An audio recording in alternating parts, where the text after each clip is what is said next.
Anatolia, a land of ancient civilizations and mysteries. Anatolia saw the Hittite Empire emerge and rise to power on its land, and wars like the Trojan War were fought on its soil. Many influential nations in the region, such as the Greeks, the Romans, the Persians, and the Arabs before the arrival of Turkic tribes from the east that would give Turkey its current name.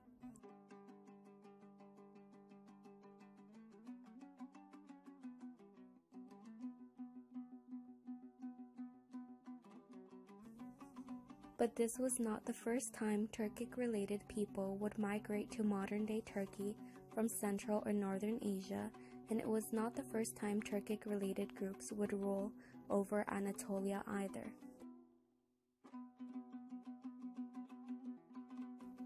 The earliest migrations of Proto-Turkic groups to Anatolia and the surrounding regions could be traced far back to the 4th century AD, which is 2 centuries before Islam arose. The Bulgars, which are a semi-nomadic Turkic-speaking group, were allies to the Byzantine Emperor Zeno against the Ostrogoth, and one of the regions they were documented to migrate to was the Kars province of present-day Turkey. In 504 and 515, the Turkic Sabiri tribe held raids against the Caucasus, which was the Sasanian northern frontier. In December 531, many Sabirs were summoned by the Persians to plunder around Euphrates, Cyrus, and Cilicia, which are located on the south of modern-day Turkey. Many other Turkic tribes would reach Anatolia in migrations or through military conflicts and alliances, but this wasn't enough to change Anatolia culturally. Despite the fact that all these people shared the same language and culture, not all of them identified as Turks.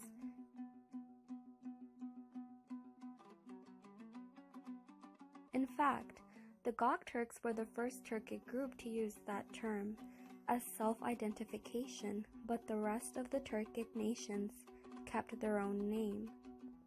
This would change when Turks came in contact with Islam and decided to convert to this new religion, and therefore identified as Turkmen to differentiate themselves from the non-Muslim Turks that were referred to as Tatars, and the non-Turkic Muslims, which consisted of Persians and Arabs. From now on, the term Turk would start to become an identity that unified these people.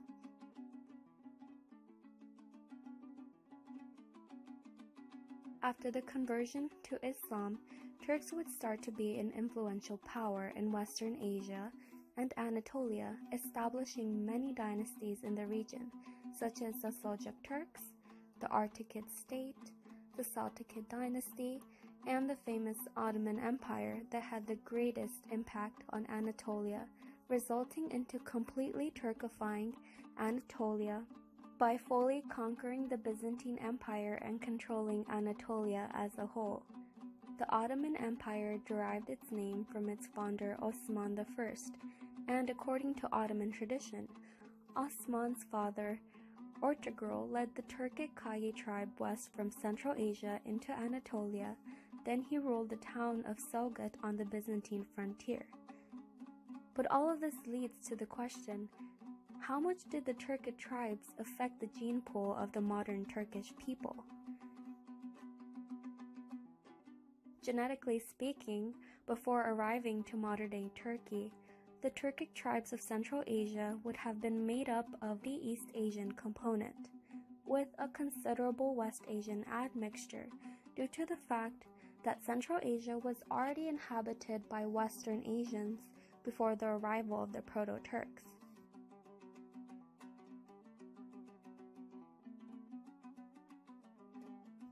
That is why, phenotypically, the Central Asian Turkic nations of today are mostly a mix of Mongoloid and Caucasoid elements. So in order to define how much the Central Asian Turks have affected Turkey's gene pool, we would have to know how much East Asian admixture modern-day Turkish people have, and estimate how much additional original Central Asian admixture these Turks brought with them. It is important to note that the exact genetic makeup of medieval Central Oghuz Turks is unknown, but modern Central Asian Oghuz Turkmen have a higher West Eurasian genetic component than East Eurasian. A 2014 autosomal study on Turkish genetics done on 16 individuals from Turkey concluded that there was a relatively recent migration of a population that carried East Asian ancestral admixture that was estimated at 21.7%. The study also notes a significant amount of South Asian admixture. So, if the Southern Asian admixture was to be associated with the migration of the Turkic tribes of Central Asia, that would make the contribution of the Turkic tribes to the 16 modern-day Turkish individuals reach almost half. And if it was not that case, that would suggest a continuous contact between Anatolia and South Asia at one point of history. It's also important to note that generalizing the results of a study on 16 individuals of a whole nation would be unreasonable. However, an interesting Y-DNA study that dates back to 2008 was carried on individuals from an ethnic Turkish village called Afshar near Ankara. The study concluded that 57% of the villagers had haplogroup L, 13% had haplogroup Q, and 3% had haplogroup N. Considering that haplogroup L reached Anatolia through Central Asia, the study predicts that around 73% of the male lineages on the village are most likely of Central Asian origins.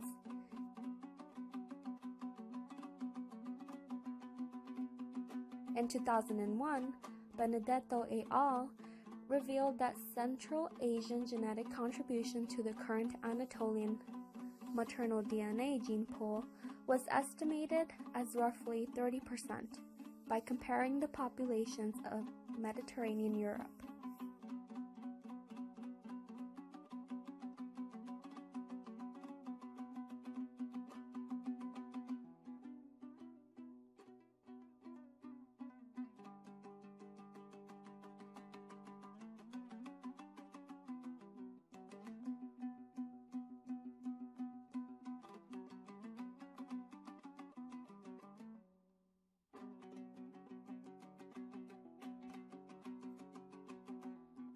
In conclusion, we can confirm that the Turkic migration from Central Asia to Turkey left an important genetic mark on the gene pool of modern-day Turks.